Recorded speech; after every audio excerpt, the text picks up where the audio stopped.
Hi everyone, welcome to Vardhayam vlogs YouTube channel. So morning ಈ ಥರ ರಂಗೋಲಿ ಹಾಕಿದ್ದೆ, ಹಾಗೆ ಮನಿ ಪ್ಲ್ಯಾಂಟು ಚಿಗುರಾತಿದೆ. ನಮ್ಮದು ಊರ್ಲಿಂದ ತೊಗೊಂಬಂದಿದ್ದೆ ನಾನು. ಹಾಗಾಗಿ ಮಾರ್ನಿಂಗ್ ಈ ಥರ ಎಳೆ ಬಿಸಿಲು ಬೀಳ್ತಾ ಇರುತ್ತೆ ಅಲ್ವಾ ಮನೆಯೊಳಗೆ ಏಕೆ, ಹಾಗಾಗಿ ಇದನ್ನು ತೊಗೊಂಬಂದು ಇಲ್ಲಿ ಇಟ್ಟಿರ್ತೀನಿ. ಒಂದು ಸ್ವಲ್ಪ ಸೂರ್ಯನ ಕಿರಣ ಬೀಳಲಿ ಅನ್ನೋ ಕಾರಣಕ್ಕೆ. ಸೊ ಹಾಗಾಗಿ ಇವಾಗ ಒಂದು ಸ್ವಲ್ಪ ಚಿಗುರಾಕತ್ತಿದೆ ನಮ್ಮದು ಮನಿ ಪ್ಲ್ಯಾಂಟು. ಹಿಂದ್ಗಡೆ ಇಟ್ಟಿರ್ತೀವಿ ಯಾವಾಗಲೂ, ಅಲ್ಲಿ ಬಿಸಿಲು ಬೀಳೋದಿಲ್ಲ. ಹಾಗಾಗಿ ಮಾರ್ನಿಂಗ್ ಒಂದು ಸ್ವಲ್ಪ ತಂದು ಇಟ್ಟರೆ ಅದಕ್ಕೂ ಕೂಡ ಬಿಸಿಲು ಗಾಳಿ ಎಲ್ಲ ಬೆಳೆಯುತ್ತೆ ಮತ್ತು ಚಿಗುರುತ್ತೆ ಚೆನ್ನಾಗಿ ಅಂತ ಅನ್ನೋ ಕಾರಣಕ್ಕೆ ಹೊರಗಡೆ ಈ ಥರ ತಂದಿಟ್ಟಿರ್ತೀನಿ.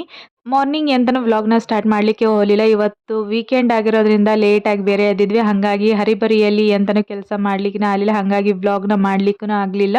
ಸೊ ಮಾರ್ನಿಂಗ್ ನಾಷ್ಟ ಕೆಲಸ ಎಲ್ಲ ಮುಗಿಸ್ಕೊಂಡು ಒಂದು ಸ್ವಲ್ಪ ಇವಾಗೆ ವ್ಲಾಗ್ನ ಸ್ಟಾರ್ಟ್ ಮಾಡ್ತಾ ಇದ್ದೀನಿ ಆಫ್ಟರ್ನೂನು.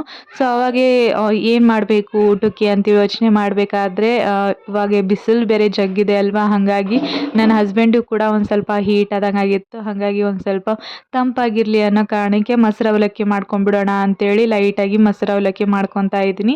ಸೊ ಮೊಸರು ಅವಲಕ್ಕಿ ಮೇಲೆ ಹಾಕ್ಕೊಳೋದಕ್ಕೆ ಪುಟಾಣಿ ಚಟ್ನಿ ಬೇಕು. ಸೊ ಅದನ್ನು ಹಾಕ್ಕೊಂಡ್ರೆ ಚೆನ್ನಾಗಿರುತ್ತೆ. ಹಾಗಾಗಿ ಪುಟಾಣಿ ಚಟ್ನಿ ಖಾಲಿ ಆಗೈತೆ, ಹಾಗಾಗಿ ಮಾಡ್ಕೊಂಡ್ಬಿಡೋಣ ಅಂತೇಳಿ ಮಾಡ್ಕೊತಾ ಇದ್ದೀನಿ. ಸೊ ಮೊದಲಿಗೆ ಮಿಕ್ಸರ್ ಜಾರಿಗೆ ಪುಟಾಣಿ ಬೇಳೆ ಹಾಕ್ಕೋಬೇಕು. ಅದಕ್ಕೆ ಒಂದು ಸ್ವಲ್ಪ ಕರಿಬೇವು ಮತ್ತು ಒಂದು ಸ್ವಲ್ಪ ಬೆಳ್ಳುಳ್ಳಿ ಮತ್ತು ಖಾರಕ್ಕೆ ಎಷ್ಟು ಬೇಕು ನೋಡಿ ಆಚ್ ಖಾರದ ಪುಡಿ ಹಾಕ್ಕೊತಾ ಇದ್ದೀನಿ. ಮತ್ತು ರುಚಿಗೆ ಎಷ್ಟು ಬೇಕು ನೋಡಿ ಅಷ್ಟು ಉಪ್ಪು ಹಾಕ್ಕೊಂಡು ಗ್ರೈಂಡ್ ಮಾಡ್ಕೊಳೋದು, ಇಷ್ಟೇ ಸಿಂಪಲ್ಲಾಗಿ. ಸೊ ಇದನ್ನ ತಿಂಗಳಾನ್ಗಟ್ಲೆ ನೀವು ಸ್ಟೋರ್ ಮಾಡಿ ಇಟ್ಕೋಬೋದು, ಒಟ್ಟು ಕೆಡೋದಿಲ್ಲ. ಏರ್ ಟೈಟ್ ಕಂಟೈನರ್ ಒಳಗೆ ಸ್ಟೋರ್ ಮಾಡಿ ಇಟ್ಕೊಂಡ್ಬಿಟ್ರೆ ತಿಂಗಳಾನ್ಗಟ್ಲೆ ನೀವು ಅನ್ನದ ಜೋಡಿ ಇಲ್ಲ ರೊಟ್ಟಿ ಜೋಡಿ ಚಪಾತಿ ಜೋಡಿ ತುಪ್ಪ ಹಾಕ್ಕೊಂಡು ತಿಂತಾ ಇದ್ರೆ ಸೂಪರ್ ಆಗಿರುತ್ತೆ. ಹಾಗೆ ಇವಾಗ ಮೊಸರು ಅವಲಕ್ಕಿ ಮೇಲಂತರೂ ಇದಂತರೂ ಮಾಡಿಸಿದ್ದು ಕಾಂಬಿನೇಷನ್ ಅಂತಲೇ ಹೇಳ್ಬೋದು.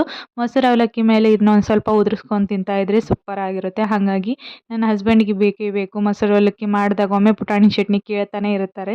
ಹಾಗಾಗಿ ಖಾಲಿಯಾಗಿತ್ತು ಮಾಡ್ಕೊಂಬಿಡೋಣ ತಟ್ ಅಂತೇಳಿ ಮಾಡ್ಕೊತಾ ಇದ್ದೀನಿ.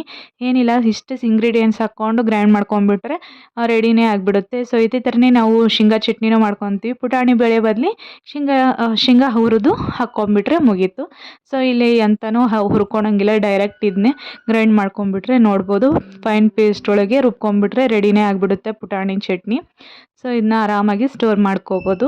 ಸೊ ಇವಾಗ ಏನು ಸಿಂಪಲ್ಲಾಗಿ ಅಡುಗೆ ಮಾಡ್ಕೊತಾನೆ ಇರ್ತೀವಿ. ಇಲ್ಲ ಅಂತಂದರೆ ಬೇಸಿಗೆ ಕಾಲಕ್ಕೆ ಊಟ ಮಾಡಿದ್ದು ಡೈಜೆಸ್ಟು ಆಗ್ತಾನೆ ಇಲ್ಲ, ಮತ್ತು ಒಂದು ಸ್ವಲ್ಪ ಉಬ್ರು ಅನಿಸ್ಬಿಡುತ್ತೆ ಹೊಟ್ಟೆ. ಹಾಗಾಗಿ ಲೈಟಾಗಿ ಈ ಥರ ತಂಪಾಗಿರೋ ಆಹಾರ ಹಣ್ಣುಗಳನ್ನ ತಿಂತಾ ಇದ್ದೀವಿ. ಸೊ ಹಾಗಾಗಿ ಇವತ್ತು ಕೂಡ ಮೊಸರು ಅವಲಕ್ಕಿ ಮಾಡ್ಕೊಂಬಿಡೋಣ ಅಂತೇಳಿ ಮಾಡ್ಕೊತಾ ಇದ್ದೀನಿ.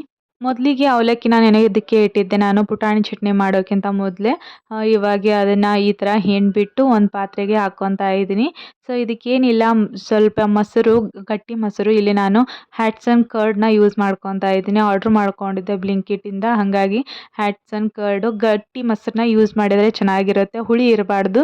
ಸೊ ಗಟ್ಟಿ ಮೊಸರನ್ನ ಹಾಕ್ಕೋಬೇಕು. ಹಾಗೆ ಇದಕ್ಕೆ ರುಚಿ ಕೊಡೋದು ಅಂದರೆ ಹಸಿ ಈರುಳ್ಳಿ ಮತ್ತು ಹಸಿ ಮೆಣಸಿನ್ಕಾಯಿ. ಸೊ ಹಂಗಾಗಿ ಇಲ್ಲೊಂದೆರಡು ಹಸಿ ಮೆಣಸಿನ್ಕಾಯಿನ ಸಣ್ಣಗೆ ಹೆಚ್ಕೋಬೇಕು. ಎಷ್ಟು ಸಾಧ್ಯ ಆಗುತ್ತೆ ನೋಡಿ ಅಷ್ಟು ಸಣ್ಣಗೆ ಹೆಚ್ಕೋಬೇಕು.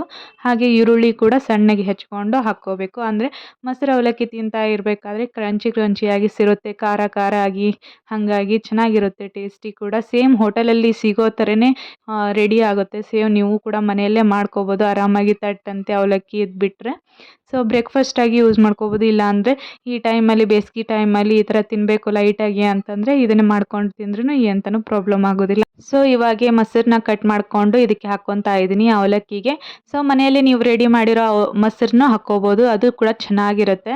ಸೊ ನಮ್ಮ ಮನೆಯಲ್ಲಿ ಸಿಗೋದಿಲ್ಲ, ಯಾಕಂದರೆ ಬೆಂಗಳೂರಲ್ಲಿ ಎಲ್ಲಿ ಸಿಗಬೇಕು ಮನೆಯಲ್ಲೇ ಮಾಡಿರೋ ಮೊಸರು. ಹಾಗಾಗಿ ಪ್ಯಾಕೆಟ್ ಮೊಸರೇ ತಂದುಬಿಟ್ಟಿರ್ತೀವಿ. ಹಾಗಾಗಿ ಗಟ್ಟಿ ಮೊಸರನ್ನೇ ತೊಗೊಂಡ್ಬಂದಿರ್ತೀವಿ. ಇವಾಗೆ ಹಸಿಮೆಣ್ಸಿನ್ಕಾಯಿ ಮತ್ತು ಈರುಳ್ಳಿ ಕಟ್ ಮಾಡ್ಕೊಂಡಿದ್ವಲ್ವ ಅದನ್ನು ಸೇರಿಸ್ಕೊಂಡು ರುಚಿಗೆ ಎಷ್ಟು ಬೇಕು ನೋಡಿ ಅಷ್ಟು ಉಪ್ಪು ಹಾಕ್ಕೊಂಡು ಚೆನ್ನಾಗಿ ಮಿಕ್ಸ್ ಮಾಡ್ಕೋಬೇಕು. ಸೊ ಅವಲಕ್ಕಿ ಮೊದಲೇ ಚೆನ್ನಾಗಿ ನೆನೆಸಿದ್ವಿ ಅಂತಂದರೆ ಇವಾಗೇನು ನೆನೆಸೋ ಅವಶ್ಯಕತೆ ಇಲ್ಲ ಮೊಸರೊಳಗೆ. ಸೊ ನಮ್ಮದು ಆಲ್ಮೋಸ್ಟ್ ಎಲ್ಲನೂ ನೆಂದಿತ್ತು ಅವಲಕ್ಕಿ, ಹಾಗಾಗಿ ಇವಾಗ ಉಪ್ಪು ಸೇರಿಸ್ಕೊಂಡು ಚೆನ್ನಾಗಿ ಮಿಕ್ಸ್ ಮಾಡ್ಕೊತಾ ಇದ್ದೀವಿ. ಈ ಟೈಮಲ್ಲಿ ಮೊಸರು ಕಡಿಮೆ ಅನಿಸಿದರೆ, ಇಲ್ಲಾಂದರೆ ಗಟ್ಟಿ ಅನಿಸ್ತಾ ಇದ್ದರೆ ಒಂದು ಸ್ವಲ್ಪ ನೀರು ಹಾಕ್ಕೊಂಡು ಒಂದು ಸ್ವಲ್ಪ ಮೊಸರು ಹಾಕ್ಕೊಂಡು ಚೆನ್ನಾಗಿ ಮಿಕ್ಸ್ ಮಾಡ್ಕೋಬೇಕು. ಸೊ ನಿಮಗಿನ್ನೂ ಕೋಲ್ಡ್ ಥರ ಬೇಕು ಅಂತಂತಂದರೆ ಫ್ರಿಜ್ಜಲ್ಲಿ ಇಟ್ಕೊಂಡು ಕೂಡ ತಿನ್ಬೋದು ನೀವು, ಚೆನ್ನಾಗಿರುತ್ತೆ. ಒಮ್ಮೆ ಟ್ರೈ ಮಾಡಿ. ಸೇಮ್ ಹೋಟೆಲಲ್ಲಿ ಮತ್ತು ಸಣ್ಣ ಹೋಟೆಲಲ್ಲಿ ಸಿಗೋ ಥರನೇ ಏನು ಅವಲಕ್ಕಿ ಸಿಗುತ್ತೆ. ಇದು ಮೊಸರು ಅವಲಕ್ಕಿ ಚೆನ್ನಾಗಿರುತ್ತೆ. ಸೊ ನಮಗಂತೂ ತುಂಬಾ ಇಷ್ಟ. ಆವಾಗವಾಗ ಈ ಥರ ಮಾಡ್ಕೊತಾನೆ ಇರ್ತೀವಿ. ಸೊ ಇವಾಗ ಒಂದು ಸ್ವಲ್ಪ ಗಟ್ಟಿ ಅನ್ನಿಸ್ತು, ಹಾಗಾಗಿ ಒಂದು ಸ್ವಲ್ಪ ನೀರು ಮೊಸರು ಸೇರಿಸ್ಕೊಂಡು ಚೆನ್ನಾಗಿ ಮಿಕ್ಸ್ ಮಾಡ್ಕೊತಾ ಇದ್ದೀವಿ. ನೋಡ್ಬೋದು ಇಷ್ಟು ಕನ್ಸಿಸ್ಟೆನ್ಸಿ ಒಳಗೆ ಬಂದರೆ ರೆಡಿನೇ ಅಂತಲೇ ಹೇಳ್ಬೋದು ಮೊಸರು ಅವಲಕ್ಕಿ.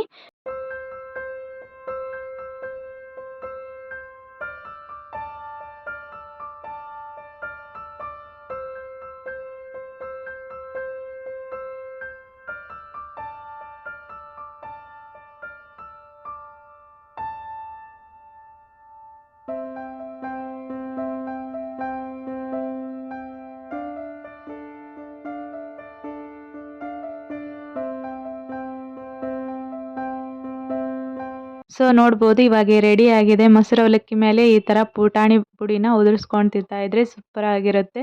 ಸೊ ಟೇಸ್ಟ್ ಕೂಡ ಮಾಡಿರೋ ಕ್ಲಿಪ್ ಕೂಡ ಆ್ಯಡ್ ಮಾಡಿದ್ದೀನಿ. ಸಖತ್ತಾಗಿ ಬಂದಿತ್ತು. ಸೇಮ್ ಹೋಟೆಲಲ್ಲಿ ಸಿಗೋ ಥರನೇ ಆಗಿತ್ತು. ಸಖತ್ತಾಗಿತ್ತು ಅಂತಲೇ ಹೇಳ್ಬೋದು. ಸೊ ನೀವು ಕೂಡ ಒಮ್ಮೆ ಟ್ರೈ ಮಾಡಿ. ಈ ಬೇಸಿಗೆ ಕಾಲಕ್ಕೆ ಅಂದರೆ ತುಂಬಾ ಒಳ್ಳೆಯದು. ತಂಪು ತಂಪಾಗಿ ಇಡುತ್ತೆ ಹೊಟ್ಟೆನ. ಸೊ ಕೂಲಾಗಿರುತ್ತೆ ನಮ್ಮ ಬಾಡಿ ಕೂಡ. ಸೊ ಅವಲಕ್ಕಿ ಒಳಗೂ ತುಂಬಾ ಪ್ರೋಟೀನ್ ಇರೋದ್ರಿಂದ ಚೆನ್ನಾಗಿರುತ್ತೆ. ಸೊ ಒಮ್ಮೆ ಟ್ರೈ ಮಾಡಿ. ನಾನು ಇದನ್ನ ಟೇಸ್ಟ್ ಮಾಡಿದ್ಮೇಲೆ ನನ್ನ ಹಸ್ಬೆಂಡಿಗೆ ಕೂಡ ಕೊಡ್ತಾ ಇದ್ದೆ. ಅವರು ಒಂದು ಸ್ವಲ್ಪ ಫ್ರೆಂಚ್ ಫ್ರೈಸ್‌ನ ಮತ್ತು ಪಾಪಡಿನ ಕರೆದು ಕೊಡು ಅಂದರು. ಹಾಗಾಗಿ ಅವರು ಊಟ ಮಾಡೋ ಮುಂಚೆ ಫ್ರಿಜ್ ಒಳಗೆ ಇಟ್ಟಿದ್ದೆ ನಾನು. ಹಾಗಾಗಿ ಕೂಲ್ ಆಗಿತ್ತು. ಅದ್ರ ಜೋಡಿ ಈ ಥರ ಹಾಕ್ಕೊಟ್ಟಿದ್ದೀನಿ. ಒಂದು ಸ್ವಲ್ಪ ಫ್ರೆಂಚ್ ಫ್ರೈಸು, ಪಾಪಡಿ ಎಲ್ಲ ಕರೆದು. ಸೊ ಅವರು ಕೂಡ ಊಟ ಮಾಡಿದರು. ಅದಾಗಿದ ಮೇಲೆ ನನ್ನ ಮಗಳು ಕೂಡ ಅದೇ ಟೈಮ್ಗೆ ಎದ್ಲು. ಹಾಗಾಗಿ ಅವಳಿಗೂ ಅಡುಗೆ ಮಾಡಿ ಇವಾಗೆ ಊಟ ಮಾಡಿಸ್ತಾ ಇದ್ದೀನಿ. ಸೊ ಊಟ ಮಾಡಿಸೋದಂದ್ರೆ ಒಂದು ದೊಡ್ಡ ಕೆಲಸ ಅಂತಲೇ ಹೇಳ್ಬೋದು. 1 ತಾಸು ಗಟ್ಟಲೆ ಊಟ ಮಾಡ್ತಾಳೆ. ಅವಳಿಗೆ ಊಟ ಮಾಡಿಸೋ ಅಂದರೆ ಸಾಕಾಗೋಗುತ್ತೆ ಅಂತಲೇ ಹೇಳ್ಬೋದು. ಸೊ ಹಂಗಾಗಿ ಇವಾಗ ಹೊರಗೆ ಕರ್ಕೊಂಬಂದು ಹಾಗೆ ಹಿಂಗೆ ಮಾಡಿ ಊಟ ಮಾಡಿಸ್ತಾ ಇದ್ದೀನಿ.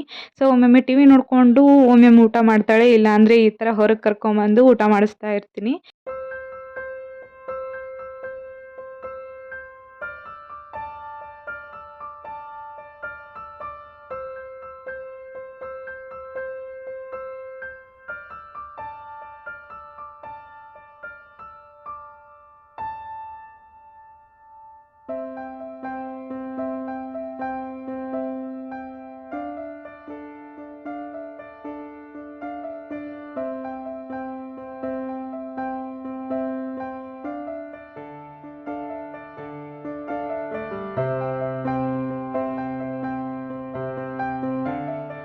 ಹುಡುಗರಿಗೆ ಊಟ ಮಾಡಿಸೋದಂದ್ರೆ ಒಂದು ದೊಡ್ಡ ಕೆಲಸ ಅಂತಲೇ ಹೇಳ್ಬೋದು. ಎಲ್ಲ ಪೇರೆಂಟ್ಸ್‌ಗೂ ಗೊತ್ತೇ ಇರುತ್ತೆ. ಸೊ ನನ್ನ ಮಗಳಿಗೂ ಸಾಕಾಗೋಗುತ್ತೆ. ಅವಳು ಊಟ ಮಾಡಿಸೋ ಹೊತ್ತಿಗೆ ಅಂದರೆ ಬಾಯಾಗ ಇಟ್ಕೊಂಡು ಕೂತ್ಬಿಟ್ಟಿರ್ತಾಳೆ. ಊಟ ಮಾಡ್ಸೋಕ್ಕೆ ಆಗೋದಿಲ್ಲ. ಅವಳನ್ನ ಊಟ ಮಾಡಿಸ್ಬೇಕಂದ್ರೆ 1 ತಾಸು 2 ತಾಸು ಬೇಕೇ ಬೇಕು. ಅಷ್ಟು ಕಾಡಿಸ್ತಾಳೆ ಅಂತಲೇ ಹೇಳ್ಬೋದು.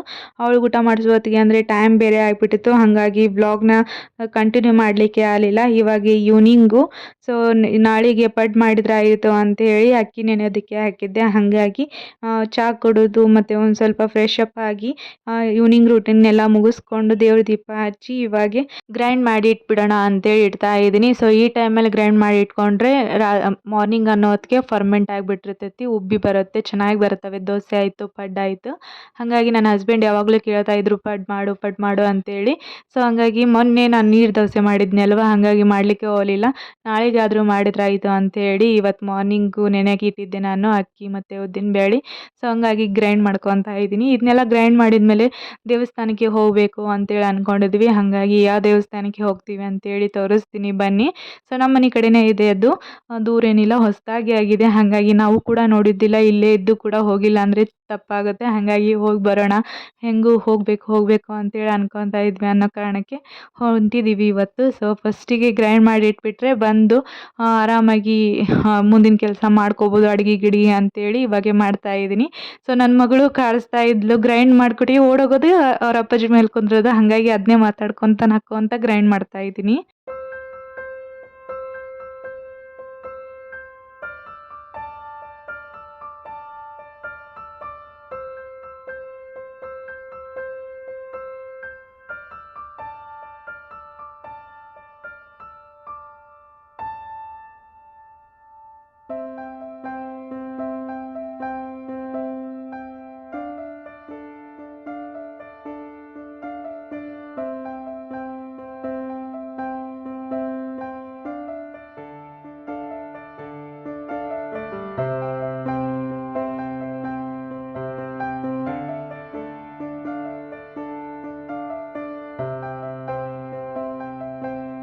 ನಾನು ಈ ಕಡೆ ಮಿಕ್ಸರ್ ಜಾರಿಗೆ ಹಾಕ್ತಾ ಇದ್ರೆ ನನ್ನ ಮಗಳು ಯಾವ ಥರ ಮಾಡ್ತಾ ಇದ್ದಾಳೆ ನೋಡಿ. ಗಾಡಿ ಮೇಲೆ ಕೂತ್ಕೊಂಡವಳು ಓಡಿ ಬಂದಕ್ಕೆ ಟಿ ವಿ ಒಳಗೆ ಎಂತನೇ ಬರಲಿ ಅದನ್ನು ಡ್ಯಾನ್ಸ್ ಮಾಡಿದ್ದೆ ನೋಡ್ಬೋದು. ಫುಲ್ ಸಾಂಗ್ ಮಾಡ್ತಾಳೆ. ಹಾಗಾಗಿ ಅದು ನೋಡ್ಕೊತ ನಗ್ತಾ ಇದ್ವಿ ನಾನು ನನ್ನ ಹಸ್ಬೆಂಡು. ಸೊ ಯಾವಾಗಲೂ ಇದೇ ಥರನೇ. ಮತ್ತು ಕಿಡಿಗೇಡಿ ಕೂಡ ಒಂದು ಎಲ್ಲ ಹರಿತಾಳೆ, ಮನೆ ತುಂಬ ಹರಿತಾಳೆ. ಚೇರ್ ಮೇಲೆ ಎಂತನೇ ಇದ್ದರೂ ಮನೆ ನೋಡೋದಕ್ಕೆ ಆಗೋದಿಲ್ಲ, ಅವನ್ನೆಲ್ಲ ಕಿತ್ತು ಬಿಸಾಕ್ತಾನೆ ಇರ್ತಾಳೆ. ಸೊ ಅಷ್ಟು ಕಿಡಿಗೇಡಿ ಆಗಿಬಿಟ್ಟಿದ್ದಾಳೆ ನನ್ನ ಮಗಳು. ಸೊ ಮತ್ತು ಅಷ್ಟೇ ಚೂಟಿ ಕೂಡ. ಎಂತನ ಬರಲಿ ಟಿವಿ ಒಳಗೆ ಸೇಮ್ ಡಿಟ್ಟೋ ಅವ್ರು ಹೆಂಗೆ ಮಾಡ್ತಾರೆ ನೋಡಿ ಅದೇ ಥರನೇ ಮಾಡ್ತಾ ಇರ್ತಾಳೆ. ಹಾಗಾಗಿ ಅದು ನೋಡಿ ನೋಡಿ ನಗ್ತಾ ಇದ್ದೆ. ಸೊ ಹಾಗಾಗಿ ಈ ಕಡೆ ಗ್ರೈಂಡ್ ಮಾಡೋದು ಬಿಟ್ಟು ಆ ಕಡೆ ಕ್ಯಾಮ್ರಾನ ತಿರುಗಿಸಿದೀನಿ, ನೋಡ್ಬೋದು ಯಾವ ಥರ ಮಾಡ್ತಾ ಇದ್ದಾಳೆ ಅಂತ ಹೇಳಿ. ಕ್ಯಾಮ್ರಾ ನೋಡಿದ ಕೂಡಲೇ ಆ್ಯಕ್ಟಿವ್ ಆಗಿಬಿಡ್ತಾಳೆ. ಸೊ ಅವಾಗ ಬೇರೆ ಥರ ರೆಸ್ಪಾನ್ಸ್ ಅವಳದು. ಕ್ಯಾಮ್ರಾ ಇಲ್ಲ ಅಂದರೆ ಅವಾಗ ಒಂಥರ ರೆಸ್ಪಾನ್ಸ್ ಮಾಡ್ತಾಳೆ. ಸೊ ಹಾಗಾಗಿ ಅವಳ ಆ್ಯಕ್ಟಿಂಗ್ ಸ್ಕಿಲ್ಲೇ ನೋಡಬೇಕು ಆ ಥರ. ಹಾಗಾಗಿ ಕದ್ದು ಮುಚ್ಚಿ ಈ ಥರ ವಿಡಿಯೋ ಮಾಡ್ತಾ ಇರ್ತೀನಿ. ಸೊ ನೋಡ್ಬೋದು ಹೆಂಗೆ ಮಾಡ್ತಾ ಇದ್ದಾಳೆ. ಸೊ ಅಷ್ಟರೊಳಗೆ ಗ್ರೈಂಡ್ ಮಾಡೋದು ಮುಗೀತು. ಸೊ ಇವಾಗ ಎಲ್ಲನೂ ಒಂದು ಸ್ವಲ್ಪ ಈ ಥರ ಮಿಕ್ಸ್ ಮಾಡ್ಕೊಂಡ್ಬಿಡ್ತೀನಿ. ಇಲ್ಲ ಅಂತಂದರೆ ಮೇಲಿಂದ ಮೇಲೆ ತೆಳಗಿನ ತೆಳಗೆ ಆಗ್ಬಿಡುತ್ತೆ. ಹಾಗಾಗಿ ಈ ಥರ ಮಿಕ್ಸ್ ಮಾಡಿಕೊಂಡು ಒಂದು ಪ್ಲೇಟ್ ಮುಚ್ಚಿ ಫರ್ಮೆಂಟ್ ಆಗೋಕ್ಕೆ ಬಿಟ್ಬಿಡ್ತೀನಿ.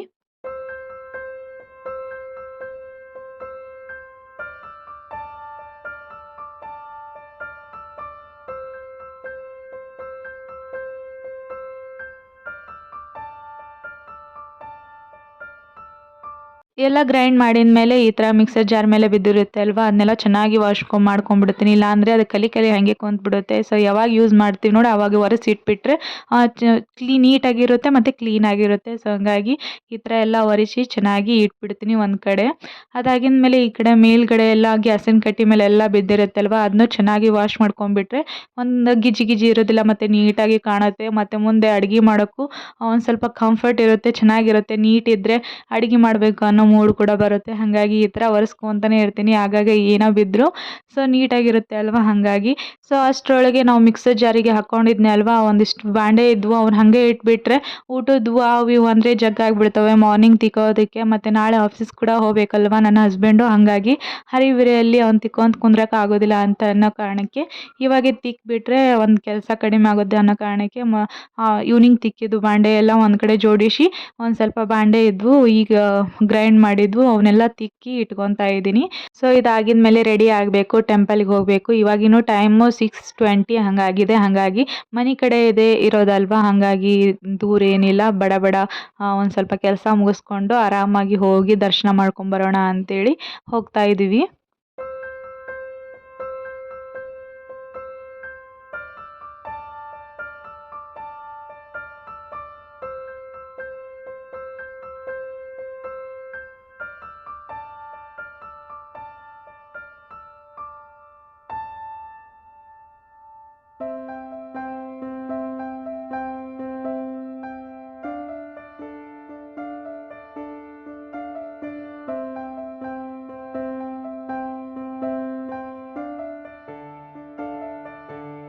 ಸೊ ಪಾತ್ರೆ ಎಲ್ಲ ತಿಕ್ಕೋದು ಮುಗೀತು. ಇವಾಗ ಸಿಂಪಲ್ಲಾಗಿ ಈ ಥರ ಔಟ್ಫಿಟ್ ರೆಡಿ ಹಾಕ್ಕೊಂಡು ಹೋಗ್ತಾ ಇದ್ದೀನಿ. ಇದು ನೋಡ್ಬೋದು ಫ್ಲಿಪ್ಕಾರ್ಟಿಂದ ಆರ್ಡ್ರ್ ಮಾಡ್ಕೊಂಡಿದ್ದು. ಸಖತ್ತಾಗಿ ಬಂದಿದೆ ಸ್ಮಾರ್ಟ್ ವಾಚ್. ಹಾಗಾಗಿ ಇದನ್ನೇ ವೇರ್ ಮಾಡ್ಕೊತ ಹೋಗ್ತಾ ಇದ್ದೀನಿ. ಫಸ್ಟ್ ಟೈಮ್ ಹಾಕ್ಕೊತಾ ಇರೋದು, ಹಾಗಾಗಿ ರಿವ್ಯೂ ಕೊಟ್ಬಿಡೋಣ ಅಂತೇಳಿ ರಿವ್ಯೂ ಕೊಡ್ತಾ ಇದ್ದೀನಿ. ಚೆನ್ನಾಗಿ ಬಂದಿದೆ. ಫೋನು ಇದರೊಳಗೆ ಆ್ಯಕ್ಟಿವ್ ಮಾಡ್ಕೋಬೋದು. ಫೋನು ಮತ್ತು ವಾಚ್ನ ಕನೆಕ್ಟ್ ಮಾಡ್ಕೋಬೋದು. ಯಾವುದೇ ಕಾಲ್ ಬರಲಿ ಡ್ರೈವಿಂಗ್ ಮಾಡೋ ಮುಂದೆ ಇದರೊಳಗೆ ಗೊತ್ತಾಗುತ್ತೆ, ನೋಟಿಫಿಕೇಷನ್ನು ಬರುತ್ತೆ. ಸೊ ಹಂಗಾಗಿ ಚೆನ್ನಾಗಿತ್ತು. ನನ್ನ ಹಸ್ಬೆಂಡ್ ಆರ್ಡ್ರ್ ಮಾಡಿದ್ರು, ಹಾಗಾಗಿ ಇದನ್ನ ಹಾಕ್ಕೊಂಡು ಈ ಥರ ರೆಡಿಯಾಗಿ ಹೋಗ್ತಾ ಇದ್ದೀವಿ. ಸೊ ನನ್ನ ಹಸ್ಬೆಂಡು ಮತ್ತು ನನ್ನ ಪಾಪು ಕೂಡ ರೆಡಿಯಾಗಿದ್ದಾರೆ. ಯಾವ ಥರ ಕಾಣ್ತಾರೆ ನೋಡ್ಬೋದು. ಸೊ ಗಲಾಟೆ ಮಾಡ್ತಾ ಇದ್ಲು, ಕಿಟಿ ಮಾಡ್ತಾ ಇದ್ಲು ನನ್ನ ಮಗಳು. ಹಾಗಾಗಿ ನಕ್ಕೊಂತ ವಿಡಿಯೋ ಮಾಡಿದೆ. ಇದಾಗಿದ ಮೇಲೆ ಬೈಕ್ ತೊಗೊಂಡೇ ಹೋಗ್ತಾ ಇದ್ದೀವಿ. ಒಂದು ಸ್ವಲ್ಪ ಆ ಕಡೆ ಬೇಕ್ರಿ ಕಡೆನೂ ಒಂದು ಸ್ವಲ್ಪ ಕೆಲಸ ಇತ್ತು, ಹಾಗಾಗಿ ಬೈಕ್ ತೊಗೊಂಡೇ ಹೋಗೋಣ. ಹೋಗೋ ಮುಂದೆ ಬೇಕ್ರಿಯಲ್ಲಿ ಒಂದು ಸ್ವಲ್ಪ ಐಟಮ್ಸ್ ಖಾಲಿಯಾಗಿದ್ವಲ್ವ, ತೊಗೊಂಡು ಹೋಗೋಣ ಅಂಥೇಳಿ ಇವಾಗೆ ಹೋಗ್ತಾ ಇದ್ದೀವಿ. ಸೊ ಯಾವ ದೇವಸ್ಥಾನ ಏನು ಅಂತೇಳಿ ಈ ವ್ಲಾಗಲ್ಲಿ ತೋರಿಸ್ತೀನಿ ಬನ್ನಿ. ಸೊ ಫಸ್ಟ್ ಟೈಮ್ ಹೋಗ್ತಾ ಇರೋದು, ಹಾಗಾಗಿ ಇಲ್ಲೇ ಮನೆ ಹತ್ರನೇ ಇದ್ದು ಹೋಗಿಲ್ಲ ನಾವು. ಹೊಸದಾಗಿ ಮಾಡಿದ್ದಾರೆ ಅಂತೆ ದೇವಸ್ಥಾನ, ಯಾವ ಥರ ಇದೆ ಅಂತೇಳಿ ನೋಡೋಣ ಅಂತೇಳಿ ಬಂದಿದ್ದೀವಿ. ನೋಡೋಣ ಬನ್ನಿ.